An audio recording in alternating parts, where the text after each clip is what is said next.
আসসালামু আলাইকুম দর্শক, আশা করছি সবাই ভালো আছেন। প্রবাসীদের চ্যানেল কুইক বিডি চ্যানেল।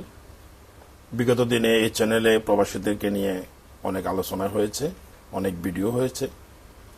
বিগত 16-17 বছর যারা সেলিব্রিটি বাংলাদেশে, এমপি মহোদয়, মন্ত্রী মহোদয়, যারা এই প্রবাসীর কল্যাণে, প্রবাসী কল্যাণ মন্ত্রণালয়ে যারা প্রতিমন্ত্রী অথবা মন্ত্রী হন, তারা প্রবাসীদেরকে নিয়ে অনেক অফার, অনেক কল্যাণের অনেক কথাবার্তা বলে থাকেন। এদের বিরুদ্ধে আমরা অনেক সময় সংগ্রাম করেছি, অনেক আন্দোলনও করেছি, অনেক প্রতিবাদও জানিয়েছি। এই সেলিব্রিটিরা অনেক সময় প্রবাসীদেরকে নিয়ে অনেক কথাবার্তা বলেন, অনেক তুচ্ছ তাচ্ছিল্য কথাবার্তা বলেন, এয়ারপোর্টে অনেক হয়রানিও হয়ে থাকি। সুপ্রিয় দর্শক, আজকে এই ভিডিওটি আপনারা স্কিপ না করে পুরো ভিডিওটি দেখবেন। আমাদের ত্রয়োদশ জাতীয় সংসদে যারা এমপি মহোদয় হয়েছেন তাদেরকে অভিনন্দন। আজকে দেখছি আমাদের বিপি নুরুল ইসলাম নূর, এই নূর ভাই আমাদের প্রবাসী কল্যাণ মন্ত্রণালয়ের প্রতিমন্ত্রী হয়েছেন। তিনি আজকে যে কথাটি বলেছেন ওই প্রসঙ্গে আমি আজকে আলোচনা করতে যাচ্ছি।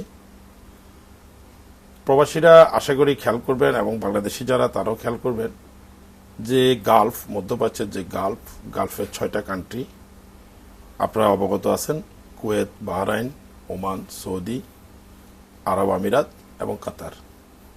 এই 6টা কান্ট্রিকে এরা গালফ বলে জানে, আমরাও জানি। এই গালফে অবশ্যই আমাদের বিপি নূর ভাই, উনি আশা করছি গালফের প্রত্যেকটি কান্ট্রি আশা করছি ঘুরছেন। উনি অত অবগত না অথবা জানেন না একটা বিষয়, যে বিষয়টা নিয়ে আজকে আলোচনার কথা বলছেন সেটি আমি পরে আসছি।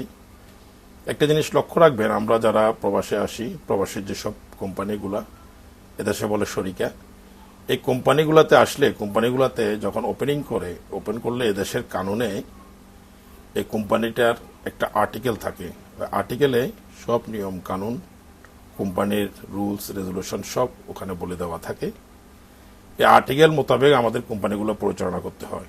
ওই আর্টিকেলে একটা অধ্যায় বলা আছে, আমাদের দেশের কানুনে আছে, সবাই জানে যে আমাদের বাংলাদেশি কোনো প্রবাসী যদি মারা যায়, স্বাভাবিক মৃত্যু যদি হয়, স্বাভাবিক মৃত্যু হলে এই কোম্পানিগুলা এই ব্যক্তিটার মেডিকেল রিপোর্ট, ডেথ সার্টিফিকেট যেটাকে বলি, ডেথ সার্টিফিকেট এবং কোম্পানি বাইর করতে হবে, তারপর আইডি ক্যান্সেল করতে হবে, তারপর মরদেহ বাংলাদেশে সেন্ড করার জন্য একটা কফিনে অর্ডার করতে হবে। কফিন অর্ডার করার পরে কফিনটা আবার মর্গে নিয়ে যেতে হবে, ডেলিভারি দিতে হবে। তারপরে আপনার এই মরদেহ পাঠানোর জন্য 3টে টিকিট বুকিং দিতে হবে।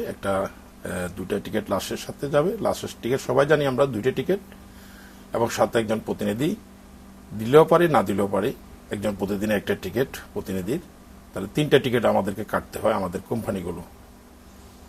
3টে টিকিট কাটি এবং বাংলাদেশের যে লাশটা রিসিভ করবে তার পাসপোর্ট এবং তার এনআইডি কার্ড এগুলো পাঠাতে হবে, এবং কি এই বাংলাদেশে সে যদি বিবাহিত হয় তার স্ত্রীর অ্যাকাউন্ট নাম্বার, অথবা তার যদি অবিবাহিত হয় তার মা অথবা বাবার অ্যাকাউন্ট নাম্বার এদেশে পাঠাতে হবে। পাঠালে যে কোম্পানিটা আছে, কোম্পানিটা তার একটা লিভ স্যালারি আছে, ওই লিভ স্যালারিটা বেতন যা থাকে তার দ্বিগুণ সম পরিমাণ, 1-1.5 লক্ষ টাকা, এটা বাংলাদেশে তার জন্য সেন্ড করতে হবে, পাঠাতে হবে।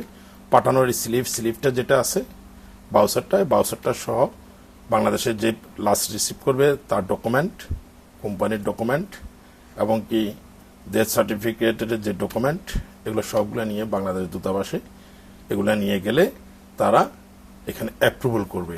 অ্যাপ্রুভাল করার সময় এই স্লিপগুলো দেখবে এবং কি বাংলাদেশের টাকা যে পাঠাচ্ছি এটা দেখবে। চেক করার পরে যখন এটা হবে তখন আবার একদিন ফ্লাইট হবে, ফ্লাইটে এটা লাশটা পাঠাতে হবে বাংলাদেশে। পাঠানোর সাথে সাথে এয়ারপোর্ট থেকে তাকে 35 অথবা 40,000 টাকা একটা অ্যামাউন্ট দিবে লাশটা দাফন এবং কি তার যাতায়াত খরচের জন্য। তার পরবর্তী 15 দিন অথবা 1 মাস পরে প্রবাসী কল্যাণ মন্ত্রণালয় তার জন্য 4 লাখ টাকা, এখন সম্ভবত আরো বাড়াইছে, এটা প্রবাসী কল্যাণ পরিষদ বাংলাদেশে এই টাকাটা পে করবে এই লাশের গার্ডিয়ানকে, তার স্ত্রীকে, স্ত্রীর নাম্বার দেওয়া থাকলে স্ত্রীকে এই টাকাটা দেওয়া হবে।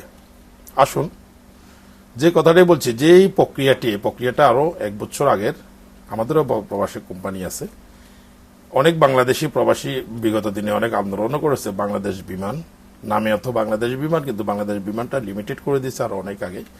এই বাংলাদেশ বিমানের জন্য অনেক আন্দোলন করছে যে বাংলাদেশ বিমান আমাদের প্রবাসীটির লাশ ফ্রি ফাটাতে হবে, ফ্রি সেন্ড করতে হবে। হ্যাঁ, এখন আসুন, এই লাশটার স্বাভাবিক মৃত্যুর কথা বলেছি আমরা এভাবে, এই প্রক্রিয়া। হ্যাঁ, যদি অস্বাভাবিক মৃত্যু হয়, যেমন কোনো অ্যাক্সিডেন্ট অথবা কোনো মারামারি কেসে অথবা উপর থেকে ছাদ থেকে পড়ি কর্মক্ষেত্রে যদি অ্যাক্সিডেন্ট হয়, ওই অ্যাক্সিডেন্টে কিছু জটিলতা থাকে, জটিলতার কারণে এই প্রক্রিয়াটা করতে কিছুদিন অত সময় লিঙ্গার করে। তবে প্রত্যেকটা ব্যক্তির এই দেশে কোম্পানি আছে, যে বিশেষ করে মধ্যপ্রাচ্য এবং গালফ 6টা কান্ট্রির কথা বলছি। এই 6টা কান্ট্রিতে কানুন, প্রায় নিয়ম কানুন যেটা, ওটার রুলস নিয়ম সিস্টেম সব সেম। আসুন, এই কোম্পানিগুলার অর্ধেক মালিকানাধীন থাকে বাংলাদেশি অথবা বিভিন্ন কান্ট্রি, আদার কান্ট্রির, আর অর্ধেক মালিকানাধীন থাকে যে দেশের স্পন্সর যিনি থাকেন ওই দেশেরই সিটিজেনশিপ হতে হবে। কাতার থাকলে কাতারি সিটিজেনশিপ, যদি বাহরাইন থেকে বাহরাইন সিটিজেনশিপ থাকতে হবে, এবং কি যদি সৌদি থাকে সৌদিয়ান সিটিজেনশিপ 50% পার্টনার থাকবে, অথবা 50% আদার কান্ট্রি পার্টনার। তো এই বাংলাদেশি যারা আছে অথবা আদার্স কান্ট্রির যে পার্টনারগুলো আছে, পার্টনাররা এই কোম্পানির জন্য কোম্পানির এটা পাঠাতে হবে 100%। আসুন এবার আজকে যেই বিপিনুর যে কথাটা বলছে, আমি আপনাদেরকে পড়ায় শোনাচ্ছি। প্রবাসীদের মরদেহ বিনা খরচে আনার উদ্যোগ নেওয়া হবে। এই যে দেখেন, আজকে একটা স্ক্রিনশট এসেছে, আপনাদেরকে একটু আমরা দেখানোর চেষ্টা করতেছি। এই যে বিপিনুর ভাই, আমি ওনাকে বলতেছি, আমি ওনাকেও এটা পাঠাবো। ওনার ফোন নাম্বার আমার কাছে ছিল, এখন পাচ্ছি না। উনি কাতার সফরে, ওনার সাথে আমার সাক্ষাৎ হয়েছে, দেখা হয়েছেন, এমনকি আমার বাসায় গেস্ট হয়েছেন। ধন্যবাদ জানাচ্ছি ওনাকে। উনি আজকে যে কথাটা বলছে, এই কথাটা অত যখন উনি জানেন না হয়তো, এই যে প্রবাসী মরদেহ বিনা খরচে উনি কেন উদ্যোগ নেবেন আপনারা, আমার প্রশ্নটা যদি উনি থাকে, এটা উনি আমার সাথে ক্লিয়ার করবেন এবং আপনারা এটা বিবেচনা করবেন। যেই মরদেহটা পাঠানোর জন্য এদেশের সরকার কানুন সিস্টেম করে দিছে যে যে কোম্পানি আছে তার কোম্পানিতে লাইবিলিটিতে সম্পূর্ণ তাকে পাঠাতে হবে। এখানে আবার একটা কথা আছে, অনেকে মনে করবেন যে কোম্পানিতে কেমন পাঠাবে, সে তো ফ্রি ভিসা। ফ্রি ভিসা বলতে কোনো কথা নাই। আপনার যে কোম্পানিতে যে লোক, যে ব্যক্তি আছে, এই কোম্পানি হয়তো ওই কোম্পানিতে কাজ দেয়, হয়তো অন্য আরেকটা কোম্পানিতে কাজ করতেছে, অথবা এই কোম্পানিতে কাজ না, অথবা অন্য আরেকটা কোম্পানিতে কাজ করতেছে, কিন্তু যার যার কোম্পানি অবশ্যই 100% আছে। কোম্পানি না থাকলে ব্যক্তি থাকার কোনো সুযোগ নাই। আর কোম্পানি যদি, ব্যক্তি যদি থাকে, একজনও যদি থাকে, তাহলে কোম্পানিটা এটা টোটালি অ্যাক্টিভ থাকতে হবে। বিগত দিনে কিছু কিছু কোম্পানি ছিল, তাদের মানে মালিক পক্ষ হতে অনেকটাই খুঁজে পাওয়া যেত না, দুঃসাধ্য হয়ে যেত। কিন্তু এখনকার সেই অবস্থা নাই, এখন সব আপডেটের যুগ, আপডেট সবকিছু কোম্পানি আপডেটে রাখতে হয়।